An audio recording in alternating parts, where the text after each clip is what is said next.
What's up, everybody? In today's video, we're going to be discussing the book The Power of Now by Eckhart Tolle.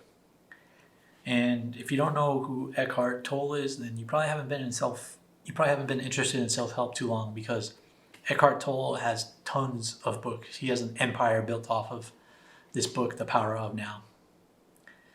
And this book is really about mindfulness. I'd categorize it as mindfulness as far as self-help goes, because this book is exactly what the title says, which is living in the now. And we've gone over several books that talk about this concept, that there's only one moment in time, and that's right now. And all of our problems come from living in the future or living in the past. And Eckhart Tolle says that we all have primitive brains, but we no longer need to rely on those primitive brains. And there's only one thing that can destroy us, because modern living is pretty easy. We have a lot of the things that we need. And the only thing that can really defeat us is our minds, if we let it. Like, there's so many people in society that are addicted on drugs and addicted to other things. And this is just because they're too busy worrying about the future or living in the past. And I never really considered the concept before this. I've taken advantage of meditation apps where they tell you to live in the moment, but I never really dove deep down into it, like in this book, where it's just focus on the moment, focus on the moment. Because it is easy to spin out of control if you start planning your life. Things aren't the way they're going. You think about the things you could have done better, and you can just spiral out of control that way. But anytime you do that, you just need to focus on the now. He says there's like two things in our lives that cause us pain, and it's the pain body and the thinking body. And the pain body is where you experience pain in your life. It could be emotional pain, physical pain. But just because you're experiencing pain doesn't mean you need to identify with it and let it become who you are. And same thing with the thinking body, thinking mind, is that you don't need to identify with your mind if it keeps spiraling out of control. You can separate from those and just focus on the now. And then he gets more into not thinking about the future, not living in the past.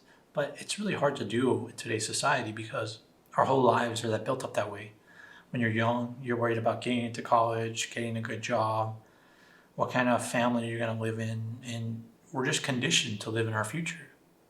Especially products that are sold to us, they're always sold to solve an issue, that we need these items in the future to make us feel better. Or we need to have some kind of medication to get rid of bad feelings or bad thoughts, and that's just not true. But it's like, if you follow that path, you'll be in this constant state of being unfulfilled, because once you get a career, you're going to worry about a family. Once you get a family, you're going to worry about providing for them and their future. And did you make a mistake here and there? You can see how this can really work against you. But another thing that I think is a danger of following the book too much is that you can be like antisocial or nihilistic.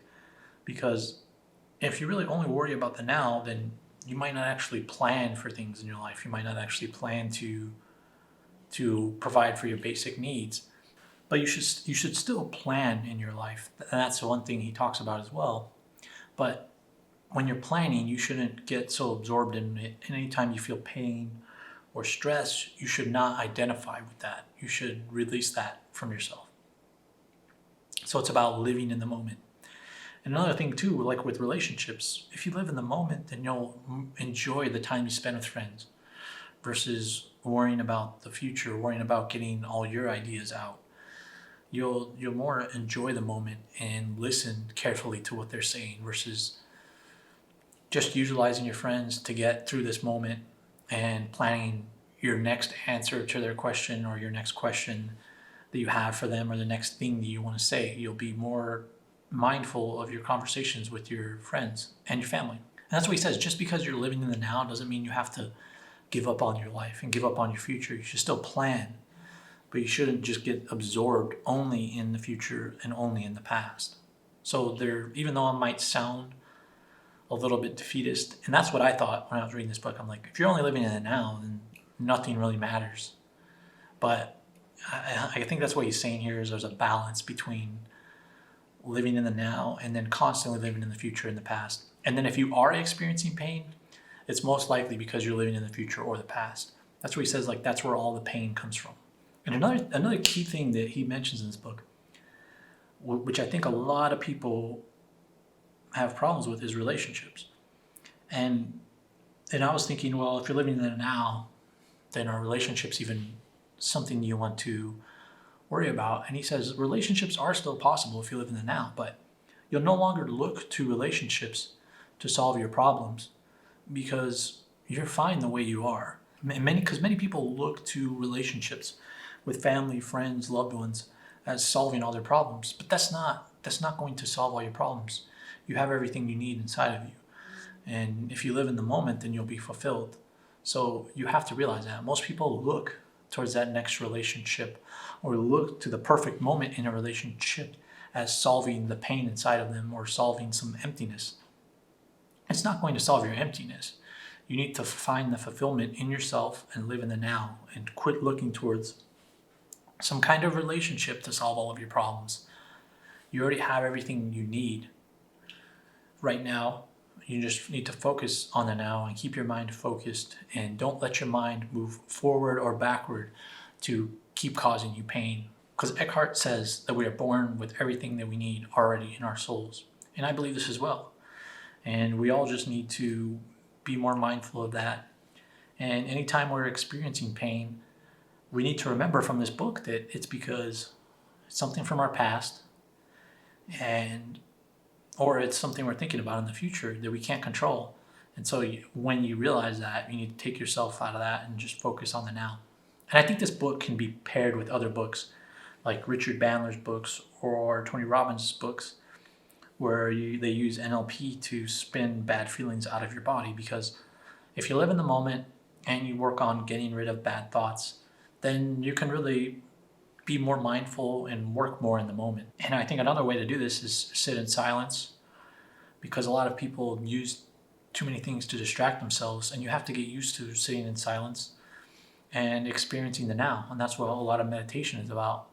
But the more comfortable you are with feelings like sitting in silence and boredom, then the better off you'll be, the more conditioned you'll be to accepting what is versus looking towards something to fulfill you.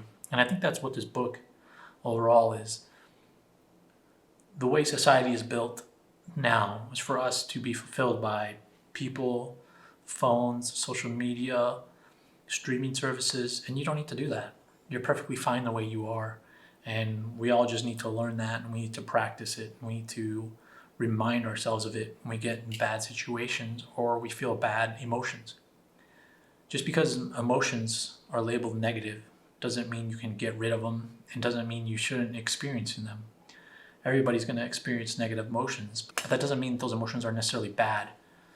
They're part of everyday life. We can't avoid bad emotions. We all just need to get used to it, and we need to live in the moment, live in the now, while balancing everything else in our life. So I think everybody that gets into self-help should read The Power of Now. It's one of the most popular self-help books, and I think it's popular for a reason.